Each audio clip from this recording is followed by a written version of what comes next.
Hello， 大家好啊！今集帶大家去好靚嘅華山。華山係位於中國陝西省，係五岳之中嘅西岳。通常大家諗起華山都會覺得好辛苦咯，好險峻，因為好似行到邊都好似懸崖邊咁。但係我可以教你西上不落，路線係比較長，但係冇咁險峻，風景靚絕，但係亦都唔會太辛苦。今集亦都帶你哋去永慶坊，呢度可以滿足你3個願望，就係飲酒、許願同發泄。我哋仲會去埋書院門、黑印仔。喜歡呢條片嘅你，記得俾個 like 支持我啊！而家係早上6點45分，我哋咁早落嚟係做咩呢？就係要落嚟買定嘢食。7點鐘準時上旅遊巴去華山。咁我哋買定早餐就喺架車度食啦。去華山其實有2個方法，你可以 join 當地嘅 tour， 亦都可以搭高鐵去到華山北，然後再轉車。上華山嘅話咧，其實有好多路段可以選擇嘅，就係西上北落啊，北上西落啊，或者係西上西落啊，北上北落啊都有嘅。我今次咧就揀西上北落。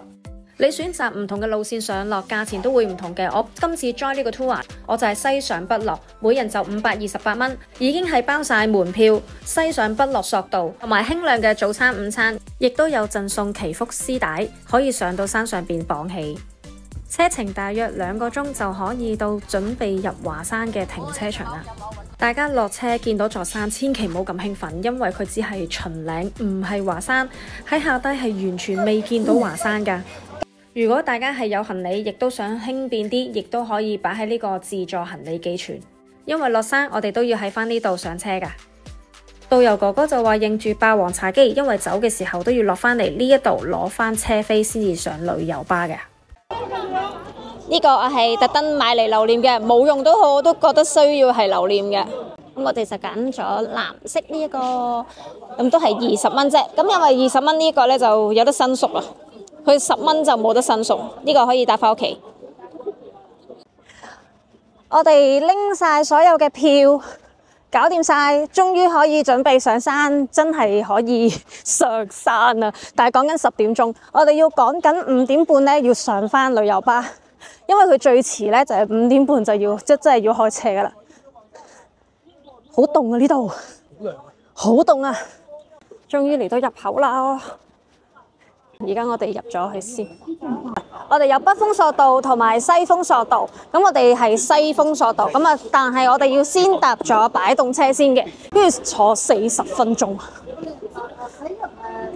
喺頭先霸王茶姬派晒所有門票俾大家嘅時候呢，已經係唔會有導遊係跟住你噶啦，全部都係自由活動，真係要坐40分鐘啊！原來入去華山係咁遠咁入噶，唔怪得頭先出邊完全睇唔到啦。蔡生驚山上冇廁所啊，即刻一落車去咗廁所先。我哋搭咗8個字車先至嚟到，真係搭索道嘅位置，係要搭佢哋景區裏邊8個字車，先至到呢一度見到華山。嚟到呢度咧，大家都會喺度打卡噶啦。咁可以咧直接行樓梯上去搭索道啦，亦都可以喺隔離呢度咧坐啲車上去索道嘅。咁其實如果直接行樓梯嘅話咧，大約就要20分鐘到啦。但係我覺得呢個樓梯就因為冇乜嘢睇啊，我哋慳翻腳骨力同埋慳翻啲時間。咁我哋就坐呢架車。嗱，其實呢一度就係啦，呢個就係樓梯。行少呢一度嘅樓梯嘅啫，咁呢度樓梯又無謂行啦，即係大家可以嘅就搭呢個車，其實都 OK 嘅。嗱，你睇下呢啲樓梯，大家可以自行選擇要唔要坐車或者自己行啦。嗱，去到上面都仲有樓梯㗎，30蚊一個人坐呢架車。沿住呢條路上去就係搭索道啦。經過重重難關，我哋終於終於可以上到纜車啦！11點半啊！10點，我哋係10點鐘係喺下低嘅停車場開始上到嚟纜車呢一個位置，呢個索道係講緊要個半鐘頭，即係中間當然係已經包含咗8個字嘅景區嘅車啦嚇。我哋而家即刻出發。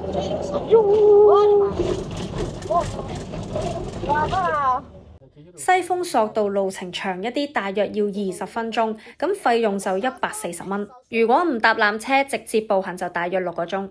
大家可以望向前邊冇咁多樹，光禿少少嘅嗰度就係華山啦。路程會經過一個中轉站，不過呢個站唔會落車㗎。過完呢一度，前邊先至真真正正步入華山嘅景區。你見到華山呢座山係好特別嘅，你見到係一韻韻一行行㗎。可能因為咁，武俠小說裏邊嘅《倚天屠龍記》都用呢個華山論劍作為背景。由此上山啊，大家都喺度上山噶啦。咁呢座山咧係講明唔可以食煙嘅，有好多補給站喎呢度。而家呢條路咧都仲未睇到頭先個山景，哇！但係搭嗰個索道真係好靚。我哋嚟到龍脊位啊，我哋係咁意望下出邊。喺龍脊呢個位上去咧，會見到一個華山咖啡。沿住呢條路上去就係西豐頂部，我哋就喺呢個位置綁上我哋嘅祈福絲帶。西豐上面有著名古老嘅廟宇同埋石刻。華山上邊主要分為有5個峰，就係東峰、南峰、西峰、北峰同埋中峰。我哋西上北落，會沿住路行晒5個峰頂。沿路亦都會見到好多華山論劍嘅大石，大家唔需要心急，多人嘅話可以去下一個先影相。而且山上亦都有好多補給品，價錢唔會太貴，大家可以輕便上山。上到嚟南峰呢邊啊，南峰係咁多座山係最高嘅峰，所以咧我哋可以望翻我哋頭先嘅西峰係矮啲㗎，我哋已經好高啦，我哋又穿過一座山啦。幾多人？平日咋今日？淡季都咁多人啊！你可想而知，如果旺季係真係排隊上嚟啊！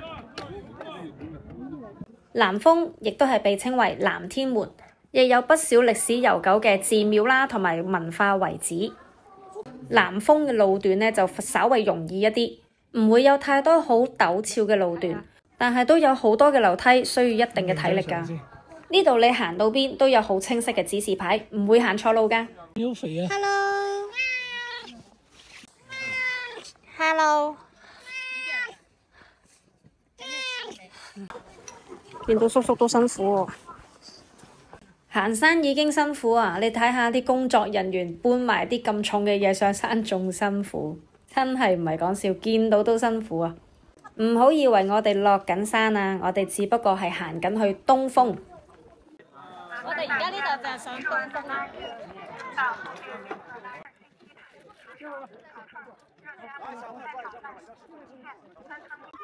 總算今日都有藍天白雲啊！呢度就係東峰位置。我哋已經行第3座山啦，可以望過對面有個亭嘅，可以穿過對面呢個亭。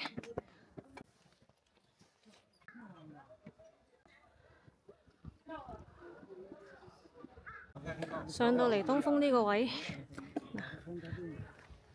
就係咁樣行，一路行。就係去到個亭度㗎啦。呢一條路就比較特別啲嘅，佢係限人數嘅，所以就都排得幾長龍。我哋就淨係離遠望，我哋就冇行到啦。喺東峰呢邊望出去嘅山景都真係非常之靚，係有啲遺憾嘅，冇行到落去。不過因為趕車冇辦法啦。而家準備行去第4個峰，中峰。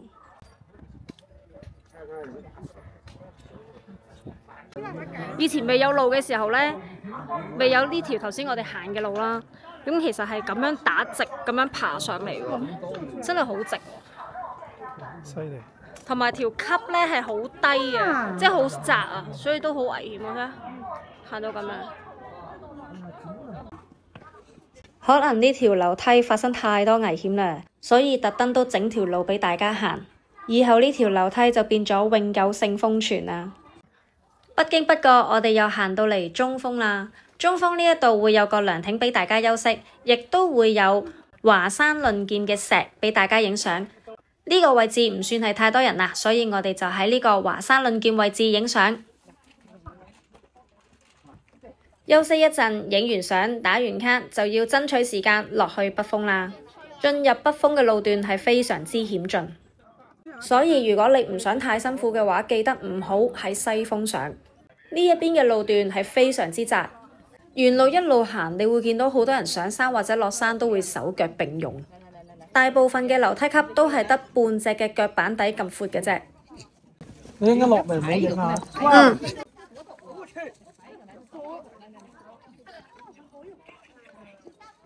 Hello， 好似識認人咁啊！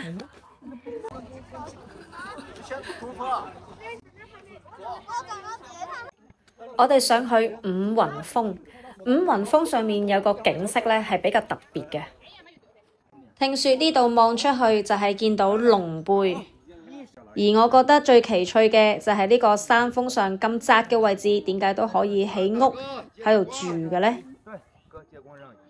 我哋又趕緊時間，快啲行去北峰啦！行去北峰嘅路段都係嗰句，非常之險峻，非常陡峭。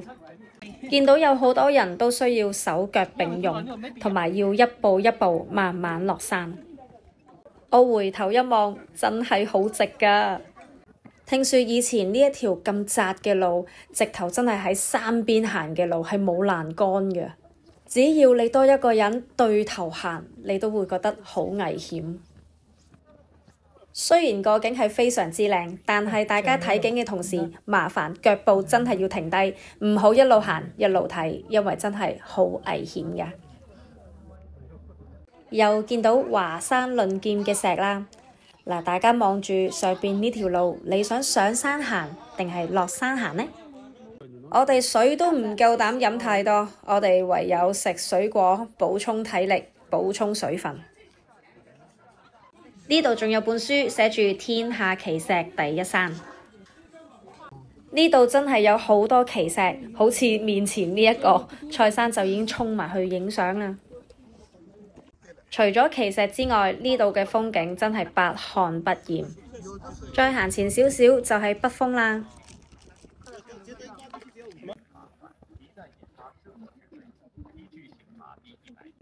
終於行到過嚟北峰啦！我哋5個山峰都完整行晒。不過蔡生話長嘅步步登高行唔到，不如就行個矮嘅步步登高啦。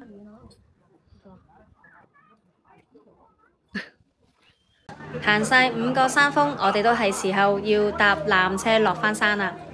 北峰索道就比較短，大約時間8分鐘，而我哋西峰上北峰落，行晒5個山峰用嘅時間大約5個鐘。另外俾個小貼士大家，喺北峰索道臨上纜車之前，記得俾工作人員幫你哋影相，因為係會送有你張相嘅書籤俾你作為留念嘅。我哋超額完成啊，4點42分就行完啦。好多劍啊！喂，襯翻個華山啊，華山論劍，仲有斧頭添啊！斧頭劈石嘅斧頭啊！如果大家有興趣，都想挑戰一下華山，記得西上北落係冇咁辛苦。雖然時間長一啲，但係最緊要冇咁辛苦。行咗大半日，仲要搭咗2個鐘頭車先到市區，即刻去永慶坊食翻啲嘢先。呢度你可以形容佢係一個小市集。呢個區域裏邊有傳統嘅民族文化，有好多嘅美食，亦都有手工藝品，佔有85% 都係同食有關嘅。呢杯長安京漿其實係酒釀嚟㗎。由於太肚餓嘅關係，我哋見到乜就食乜啦。呢檔鎮巴小土豆，見佢新鮮炸起，上面加埋油潑辣子，好食。唔怕話俾大家聽，蔡生係為咗呢一間摔碗酒而特登過嚟永慶坊嘅。碗碗都有寓意，5蚊一碗就叫夠7碗嚟玩啦！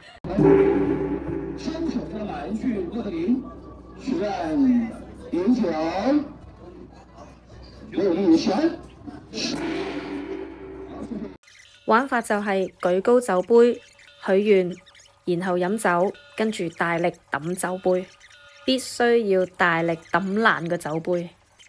如果唔飲酒嘅朋友唔使擔心，可以用桑葚汁或者水嚟代替都可以。玩完之後又見到一間煎餅，覺得幾搞笑。不論佢個座位啦，同埋佢個擺盤呢，我都覺得幾可以打卡嘅。呢款手作煎餅有2款餡料，35蚊，不過就好睇唔好食。然後我哋再去岐山大刀斬麵，好想試下佢哋嘅臊子麵。大刀斬麵嘅意思真係一大把刀去斬麵，所以叫大刀斬麵。6小碗，價錢18蚊。你可以叫1碗大碗食又得，亦都可以好似我哋咁6小碗食都得。其實就冇乜分別嘅，就好似食泰國船麵咁，1碗細碗，份量唔會太多。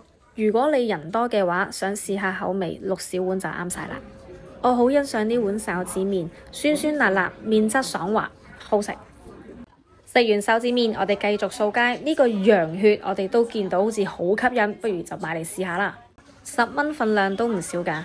蔡生試完之後就話同豬血、雞血冇乜分別，冇乜分別，冇乜分別。另外見到呢個毛筆鬚都幾得意，佢成支毛筆咁嘅樣嘅，好可愛。鍾意食羊肉嘅朋友，呢間環山羊肉串大家可以考慮一下，13蚊大串即叫即燒嘅。蔡生講咗幾日，日日都好想試嘅紙餅，終於的起心肝買嚟試啦。我對呢樣嘢就完全冇興趣嘅，就等蔡生話俾大家聽呢樣嘢好唔好食啦。你個樣得啦，多謝，唔需要你嘅食評啦，多謝你。有興趣去五興坊嘅朋友可以搭地鐵去5路口、大叉市或者長樂門落車，因為3個地鐵都可以去到永慶坊㗎。另外，如果大家對文書有興趣嘅話，我都可以帶你去另一個地方，就係書院門歷史街區，地鐵2號線永寧門 D1 出口出，步行時間7分鐘。書院門歷史文化街以書籍同埋傳統文化相關嘅店鋪聞名，例如古書店、文房四寶店、茶館、手藝品等等。蔡生就睇中咗呢個木雕啦，超堅喎，超人力㗎。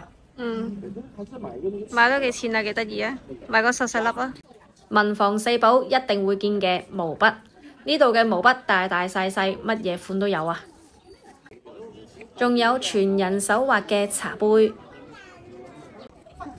而無可否認佢哋寫嘅字係真係幾靚嘅。而佢哋嘅手工茶壺都好得意㗎，好似呢個哥斯拉咁，真係好想買。實用之餘又可以當擺設。我哋就睇中呢間可以免費刻名嘅印章，我哋就揀咗呢個印章，一人刻一個名，非常之有意思啊！呢個師傅仔知我趕時間，佢極速用20分鐘就已經幫我刻好啦。